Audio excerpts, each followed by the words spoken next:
ও তোমায় প্রথম যেদিন দেখেছি মনে আপন মেনেছি, তুমি বন্ধু আমারও মন বোঝো না, তুমি জানো না,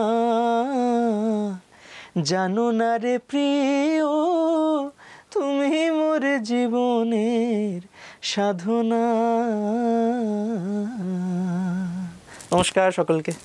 তারাদের কথা এপিসোড নিয়ে আমি পৃথা রয়েছি আপনাদের সাথে। আর শুরুতেই বোঝা গেল যে আজকের এই এপিসোড কিন্তু অত্যন্ত সুরেলা। তার কারণ আমাদের সঙ্গে আজকের অতিথি শুভজিৎ চক্রবর্তী। সুরেলা তার কারণ তোমাকে দেখলেই সুর কি পায়? সুর কি পায় বলতে ছোটবেলা থেকে সুরের মধ্যেই আছি, তো সেই জন্যই সুরটা মানে অনেকে বলে যে আমার সুর পায়। সুর তো পায়, মানে সুর তো আমার রক্তে আছে, পায় না, সবসময় ওটা আসে, নিঃশ্বাস নেওয়ার মতো আমাদের জন্য। এটা খুব ভালো কথা, নিঃশ্বাস নেওয়ার মতো। তো এখন তো আলাদা করে ওর বোধহয় পরিচিতির প্রয়োজন নেই, কারণ আমার বা আপনার মতো বিশ্বের সবাই শুভজিতের নাম চেনে। তো জার্নিটা একদম ছোট থেকে যদি যাই, সেক্ষেত্রে অনেক আপস অ্যান্ড ডাউনস এসছে। সেই আপস অ্যান্ড ডাউনসের গল্প মোটামুটি সবাই জানে, আমি যদি অনেকেই জানে। আপস অ্যান্ড ডাউনসটা বাদ দিয়ে যদি আমি বলি যে শুরু থেকে কি ইচ্ছা ছিল যে গান নিয়ে এগোবো বা গানই গাইবো? অ্যাকচুয়ালি হ্যাঁ, কারণ শুরু থেকেই এরম ইচ্ছা, মানে আমার ফ্যামিলি পুরো মিউজিক্যাল, তো সেই জন্যেই একটা প্রথম থেকে মিউজিকের বলে না যে বাড়িতে যদি মিউজিক থাকে তাহলে সেটা আমিও সেটা পারসিউ করতে, আমার ওটা মানে আমাকে ভাবতে হয়নি, ওটা আমার বাবা প্রথম থেকেই আমাকে বলেছে যে তুমি মিউজিকটা ভালো করো, তোমায় করতে হবে। অফকোর্স আমারও ওটাতে একটু ইচ্ছা জেগেছে, তাই আমি ওটা কন্টিনিউ করেছি।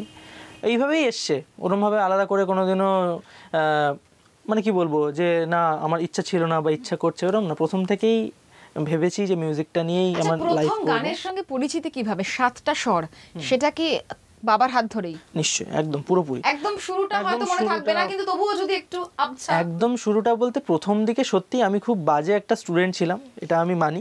কারণ হচ্ছে সত্যি শুরুর দিকে আমি তেমন একটা মন দিয়ে কিছু করতাম না, বাবা প্রচণ্ড, আর অ্যাকচুয়ালি আমার বাবা কোনোদিন আমায় বকেনি, বলেছে তোমার যখন ইচ্ছা হবে তুমি নিজেই করবে। অ্যাকচুয়ালি কিছুদিন পর থেকে বুঝতে পারলাম যে না, আমি গানটা আমার ভালো লাগে, আমি ভালো করতে চাই, তখন থেকেই বাবার কাছে শেখা, এবং হ্যাঁ বাবার কাছেই হাতে করি আমার পুরোপুরি।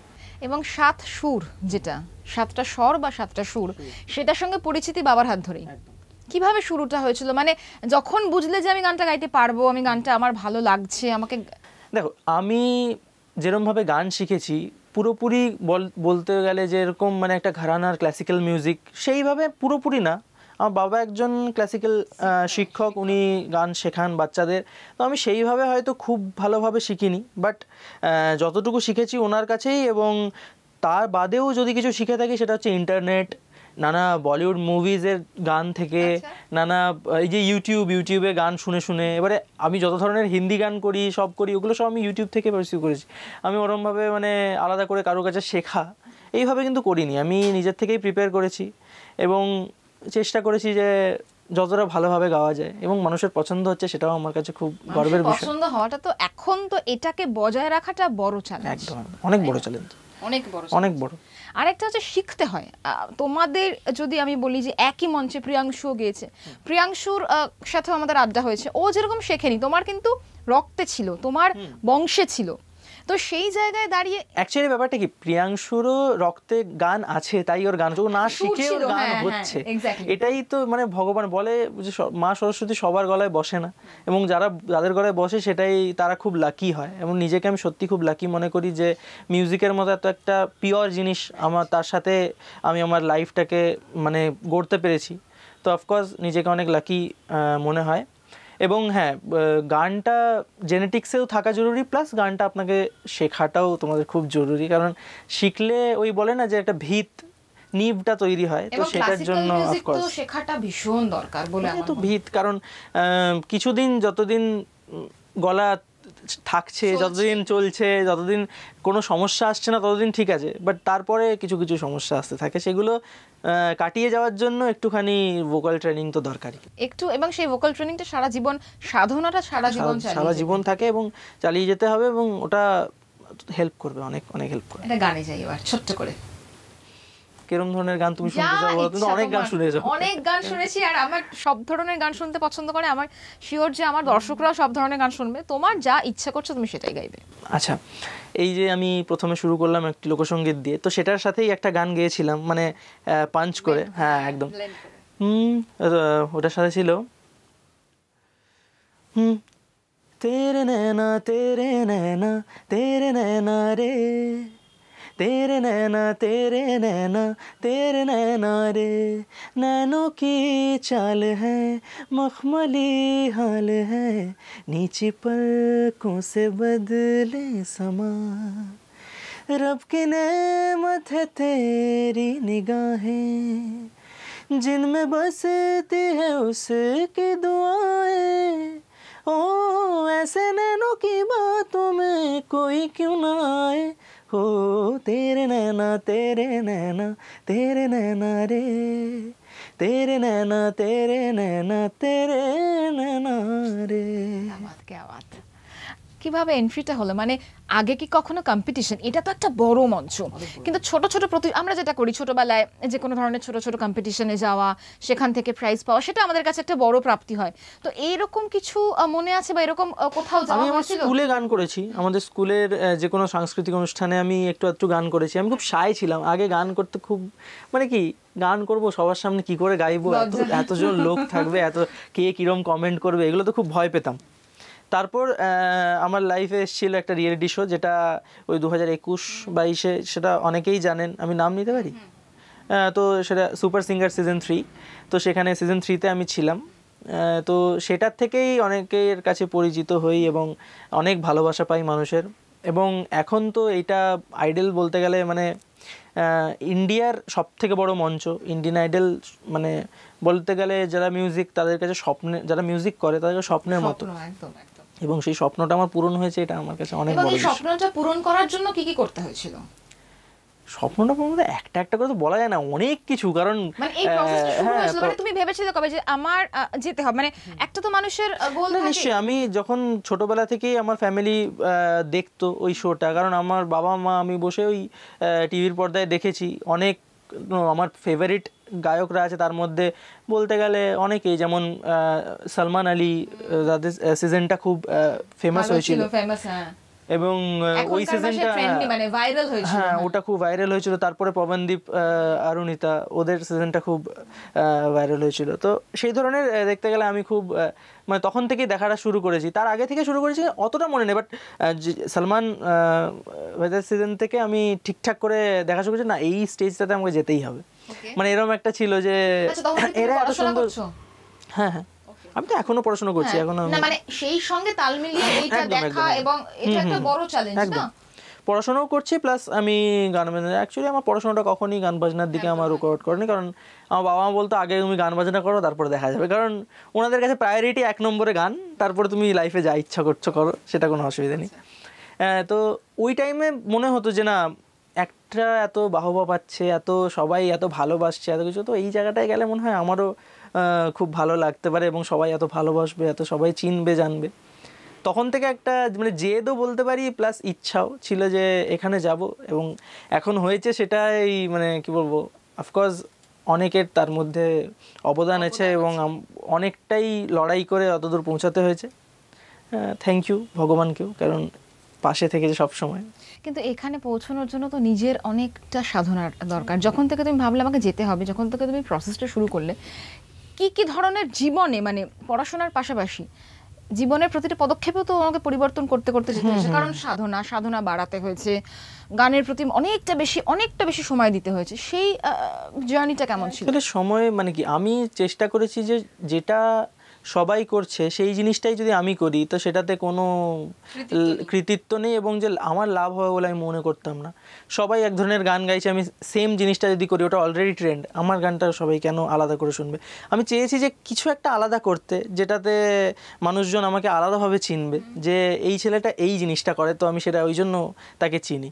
তো সেইটাই আমি ভেবেছি যে কি করা যেতে পারে। এবার আমার পুরো ফ্যামিলি যেরকম গান বাজনার সাথে যুক্ত, সেরকমই লোকসঙ্গীতের সাথেও যুক্ত, কারণ আমাদের একটা লোকসঙ্গীতের দল ছিল, সেটাতে আমরা অনেক শোজ করেছি এবং সেরকমভাবে মানে রীতিমতো লোকসঙ্গীত গেয়েছি। এবং তো সেই জন্যই ভাবলাম যে এবং অফকোর্স আমি রিয়েলিটি শোতেই প্রথম দেখেছি যে লোকগীতির সাথে একটা পাঞ্চ আলাদা করা, করা যায়, হ্যাঁ আলাদা করে হ্যাঁ, পাঞ্চ করা করা যায় যায়। গান। তো সেইভাবে আমি একটা ভাবনা এনেছিলাম আমার মধ্যে যে হ্যাঁ করা যেতে পারে একটা কিছু, এটা ভালো হবে তাহলে। আচ্ছা, অডিশনে কি গিয়েছিলে মনে আছে?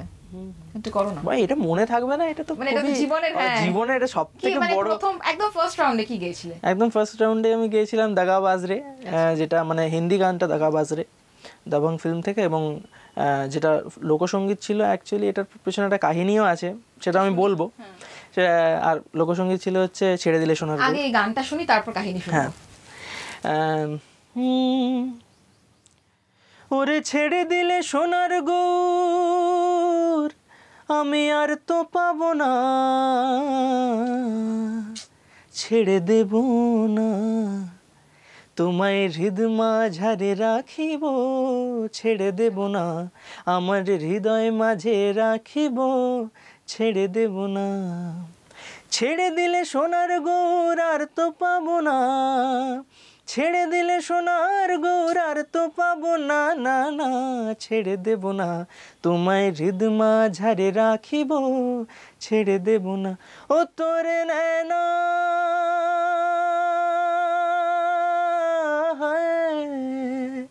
নैना नैना नैना है दगाबाज रे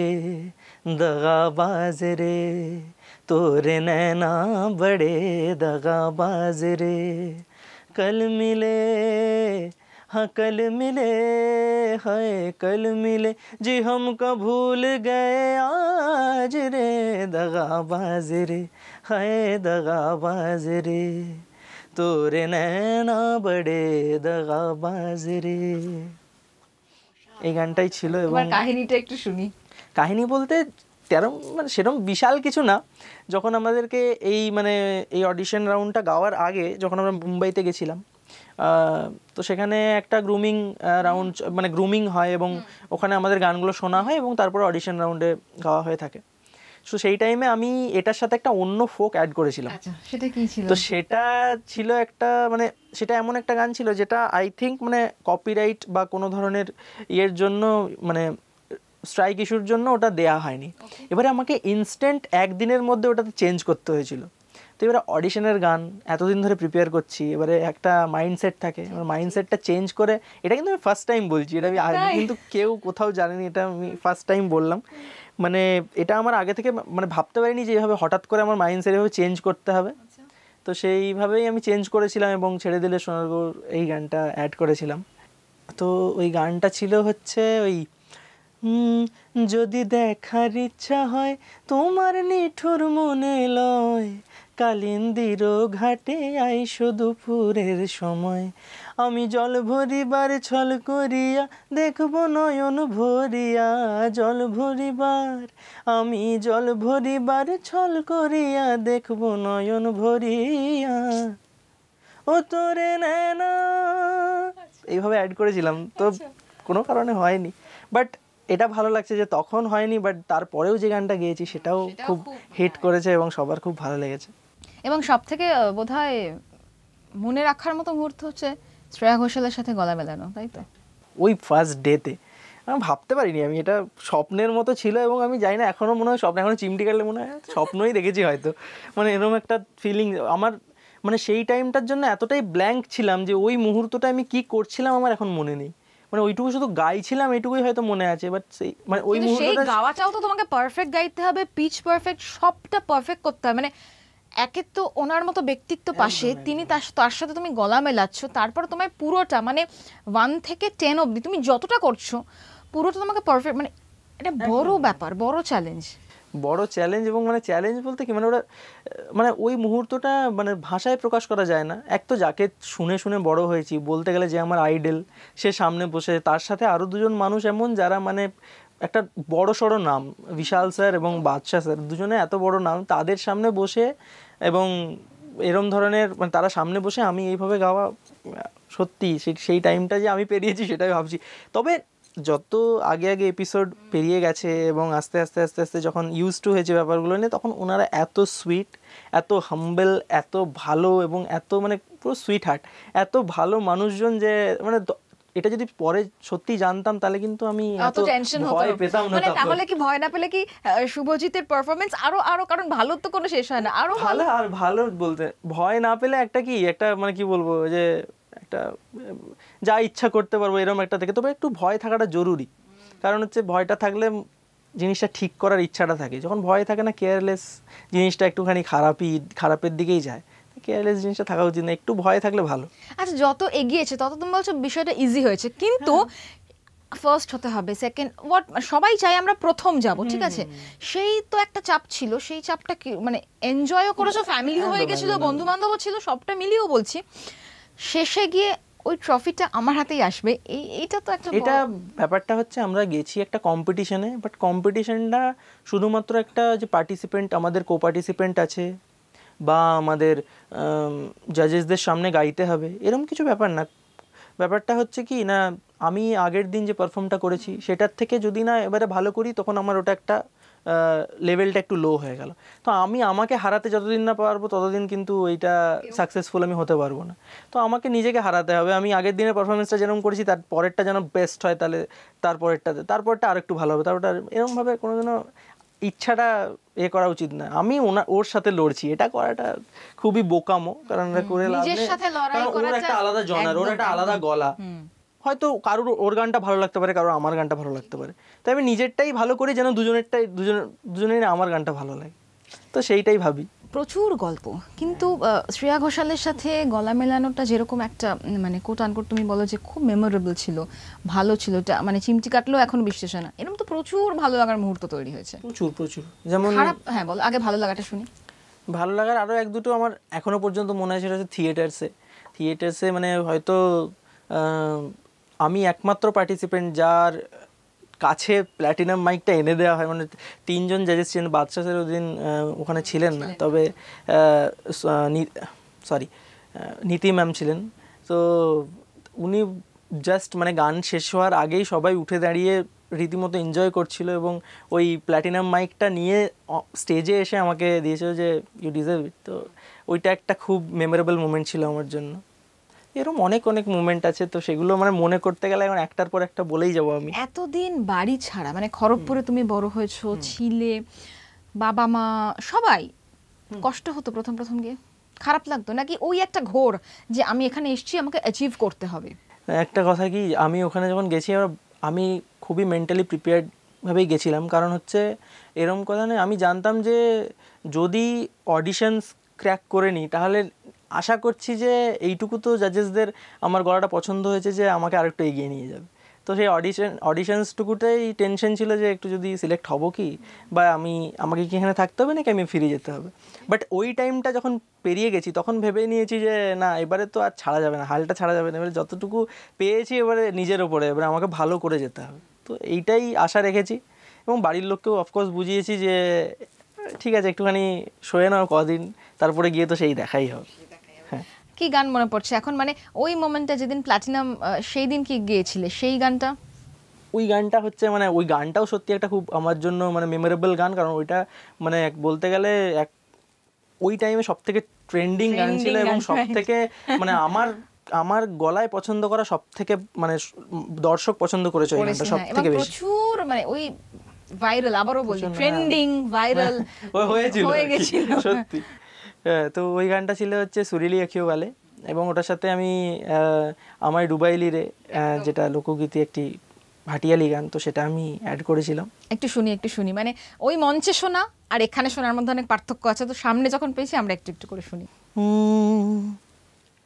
सुरीली अखियों वाले सुना है तेरी अखियों से बहती है नींदें और नींदों में सपने कभी तो किनारे पे उतर मेरे सपनों से आजा ज़मीं पे और मिल जा कहीं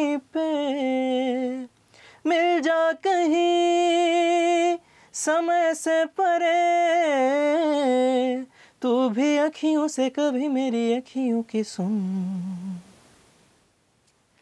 আমায় ডুবাইলি রে আমায় ভাসাইলি রে অকুল দরিয়ার বুঝি কুল নাই রে, আমায় ডুবাইলি রে, আমায় ভাসাইলি রে, অকুল দরিয়ার বুঝি কুল নাই রে।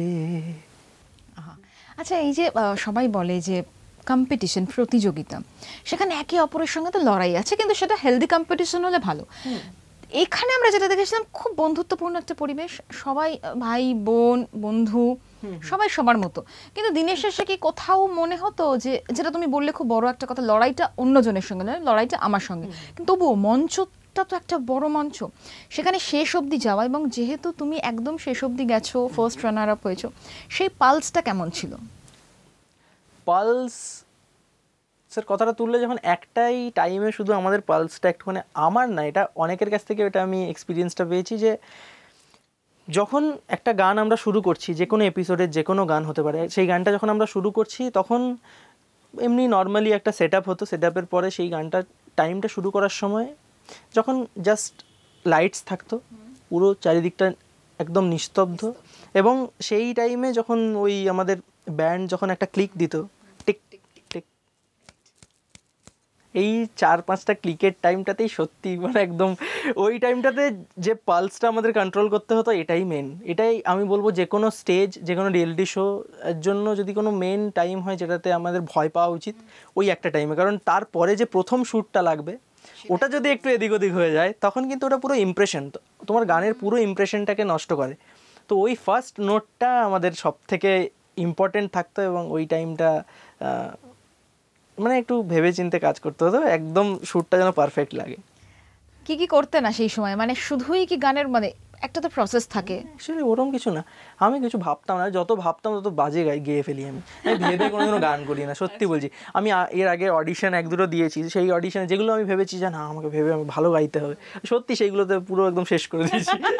আমি ওই জন্য ভেবে গান করা একদম ছেড়ে দিয়েছি। আমি যতটুকু গাই আমি মন দিয়ে একদম ফিল করে যতটা পারি সেরকম ভাবেই গাই। আর মানুষের সাথে একটা খুব ভালো কেমিস্ট্রি, এখনো তোমরা বিভিন্ন জায়গায় যাচ্ছ, শোজ করছো, কেমন লাগে মানে যখন তোমরা ফিরলে, তোমাদের সেই এয়ারপোর্টের যে ভিডিও সেটাও ভাইরাল হয়েছে? সেটা হচ্ছে কি, মানুষের সাথে আরও বন্ডিং বাড়াতে হবে, মানে যেরকমভাবে কি না, আমি আমার এটা তো আইডলের লাইফটা কিরম ছিল সেটা সবাই দেখেছে, এবারে আমি আসলে মানুষটা কিরম সেটা মানুষজন দেখবে। এবারে যখন আমি মানুষের সামনে পৌঁছাবো নানা ধরনের লাইভ শোজের জন্য, নানা ধরনের ইভেন্টের জন্য, তখন মানুষ আমায় দেখবে এবং সরাসরি আমার সাথে কমিউনিকেট করবে। তো তখন মানুষ বুঝতে পারবে যে আমি কিরম ধরনের মানুষ, আমি সবার সাথে কিরম ধরনের ডিল করি, আমি সবাইকে কিরমভাবে গান শোনাই। অনেকেই ভাবে যে রিয়েলিটি শোতে অনেক কিছু স্ক্রিপ্টেড হয় এবং অনেক কিছু, এটা কিন্তু অনেকে প্রশ্ন, এবং আমাদেরকেও প্রশ্ন করে যে আমরা যেটা দেখি টিভির ওপারে সেটা কি অনেকটাই স্ক্রিপ্টেড? সেটাতে আমি এখনো পর্যন্ত ওরমভাবে কিছু ফিল করিনি, কারণ স্ক্রিপ্ট একটা যে কোনো অনুষ্ঠানের এক্স্যাক্টলি একদম একটা স্ক্রিপ্ট থাকবে। তোমাদের চ্যানেল যদি চ্যানেল হয় তো সেখানে একটা প্রপার প্ল্যানিং থাকবে, তো সবেতেই ওটা হয়। এরম কিছু হয় না যে গানের আগে এই স্ক্রিপ্টটাই রাখা হয়েছে তাহলে গানটা এই স্ক্রিপ্টে যাবে, এরমভাবে কোনো কিছু হয় না। এবারে কোনো কিছু বানাতে গেলে একটা স্ক্রিপ্ট প্রয়োজন হয়, সেই হিসাবেই একটা স্ক্রিপ্ট থাকে। এবং যখন গান করা হয়, এটা আমি বলতে চাই যে এরমভাবে আমি কোনোদিনও ফিল করিনি। আমাদের গান ওয়ান টেক হতো, কারণ জাজমেন্ট একদম ওয়ান টেক অফকোর্স হতেই হবে, কারণ তাহলে তো জাজ করবে কীভাবে, মানে যদি একটা টেক হয়তো ভুল হয়েছে তারপরে আবার একবার চান্স দিল, তো সে ভালো গেয়ে দেবে পরেরটাতে হয়তো, কারণ ওই নার্ভাসনেসটা কেটে গেল। ওইটাকে কন্ট্রোল করে একদম ওয়ান টেক ক্লিয়ার একদম বেস্টকে পারফরমেন্স করতে পারে, এটাই তো খেলা। কি শুনবো এখন? কাহার বানয় দাদরা বাজাও, উল্টো পাল্টা মারছো চাটি, শশীকান্ত তুমি দেখছি আসরটাকে করবে মাটি, কাহার বানয় দাদরা বাজাও, উল্টো পাল্টা মারছো চাটি, শশীকান্ত তুমি দেখছি আসরটাকে করবে মাটি, কাহার বানয় দাদরা বাজাও। ইন্ডিয়ান আইডল সিজন 1 সিজন 2 এরপরে আবার সিজন আসবে, আবার ফার্স্ট সেকেন্ড থার্ড সবাই।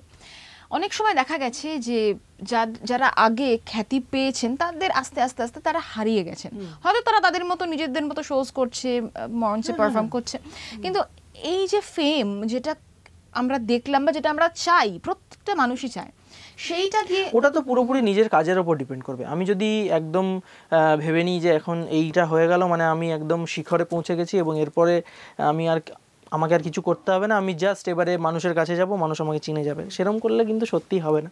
এবং নিজের কিছু জিনিস তৈরি করতে হবে, নিজের যদি কোনো ইনস্টিটিউট হয় সেটা তৈরি করার আমার মনে এবং হয় তোমার পরবর্তী প্রজন্ম যারা, তাদেরকে তুমি যা যা পেয়েছো, যা যা শিখেছো, সেটা দিয়ে যাওয়াটাও একটা বড় দায়িত্ব। নিশ্চয়ই চেষ্টা করি এবং করব।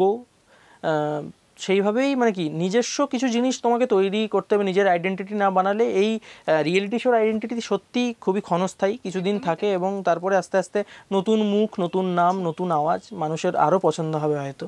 তো সেইভাবেই চলতে থাকে। এবং যুগও বদলাচ্ছে, যুগও পাল্টাচ্ছে, তাই না? যুগের হাওয়াও তো পাল্টাচ্ছে, সেখানে সেই হিসাবে আমাকে দাঁড়িয়ে থাকার জন্য আমার নিজস্ব কিছু জিনিস তৈরি করতে হবে।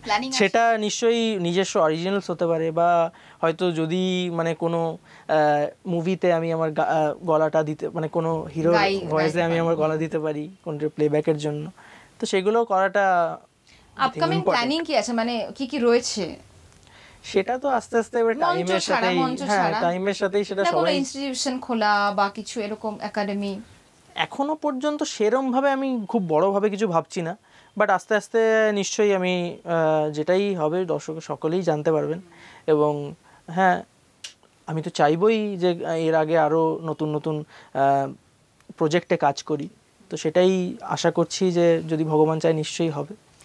একটা প্রশ্ন না করলেই নয়, আমরা মঞ্চেও দেখেছি যে গান প্রেম তো বটেই, কিন্তু সুকন্যার যে সাপোর্ট সেটাও একটা বড় সাপোর্ট, সেটা একটু তুমি বলো, কারণ এই সাপোর্টটাও বোধহয় সবাই পায় না। বাড়িতে বাবা মা সাপোর্টটাও যেরকম খুব ইম্পর্টেন্ট, ওর যে সাপোর্টটা, ও যেভাবে সাপোর্ট করে তোমায় বা এখনো করছে, সেটাও খুব একদম। ওর সাপোর্টটা এরম যে আমি মিউজিক, এবং ও গান করে, সেটা হচ্ছে সবচেয়ে বড় ব্যাপার। মিউজিক্যালি সাপোর্টটা ওর কাছ থেকে আমি অনেকটাই পাই, কারণ যেরম ভাবে একটা মানে মানুষ এগিয়ে যাওয়ার জন্য সত্যি একটা পিলারের প্রয়োজন হয়, এবং ও সেই পিলারটা আমার লাইফে। কারণ আইডলের মঞ্চে আমি যেরম ধরনের গান গেয়েছি, লোকসঙ্গীত, আমি লোকসঙ্গীতের সাথে যুক্ত, আমি লোকসঙ্গীত গাই ঠিক আছে, বাট একটা গান তার সাথে আর একটা লোকসঙ্গীত পাঞ্চ করা বা এটাকে মেডলি হিসেবে গাওয়াটা খুবই টাফ। তো এটা ও খুব ভালোভাবে, ওর ব্রেনটা খুব ভালো কাজ করে এইসব বিষয়ে, মানে অনেকটা অবদানও বলা যায়, অনেকটা না পুরোটাই, মানে আমি ওকে এটা পুরোটা ক্রেডিট দিতে চাই যে ও খুব ভালোভাবে এটা আমাকে গাইড করেছে। এবং যে কোনো গানের ক্ষেত্রে আমি যদি ওকে জিজ্ঞেস করছি এই গানটার সাথে কোন গানটা অ্যাড করতে পারি বল, তো সেইভাবে ও আমাকে খুঁজে খুঁজে খুঁজে খুঁজে কোথা থেকে না কোথা থেকে ঠিক একটা বের করে দিত। তো এইটাতে অনেকটাই ওর অবদান সত্যি আছে। গান তো ও গায়, গান আমিও গাই, এবার ওর গানটা আমার পছন্দ হয়, আমার গানটাও পছন্দ হয়, তো গানটা একদমই অপশনে, খারাপ লাগার তো কোনো কারণই নেই। যাদের গান ভালোবাসা, একে অপরকে সাপোর্ট করাটা খুব দরকার, তাই না? মানে তুমি যেটা হোপ, মানে এটা আশা করছো চোখেও আমরা বড় মঞ্চে, এটাই বা এই সাপোর্টটাই তো আসল, এবং এটা গান বাজনা এগিয়ে নিয়ে যাওয়ার ক্ষেত্রেও একটা বড় শিক্ষা হতে পারে। আমরা শেষ করবো এপিসোড একদম তোমার গান দিয়ে। अपना ही साया देख के तुम जाने जहां शर्मा गए, अभी तो ये पहली मंजिल है, तुम तो अभी से घबरा गए, मेरा क्या होगा सोचो तो जरा, हाय ऐसे न आहें भरा कीजिए, ओ मेरे दिल के चैन चैन आए, मेरे दिल को दुआ कीजिए। খুব ভালো থেকো, সুরেলা থেকো, আগামী দিনের জন্য অল দ্য বেস্ট, অনেক শুভকামনা, এভাবে এগিয়ে যাও এবং আরো বড় ভাবে দেখতে চাই শুভজিৎকে। আমরা চেষ্টা তো করে যাচ্ছি, আরো করে যাব নিশ্চয়ই, যদি সবাই সাপোর্ট করো, সবাই ভালোবাসো, এরকম ভালোবাসাটা দিতে থাকো, নিশ্চয়ই যতটা পারবো চেষ্টা করে যাব। আশা করি আপনাদের এই সুরেলা এপিসোড ভালো লেগেছে, এবং এরকমই নতুন নতুন গেস্ট নিয়ে আমি হাজির থাকবো তাদের কথায়। ততক্ষণ আপনারা দেখতে থাকুন এনকে টিভি বাংলা।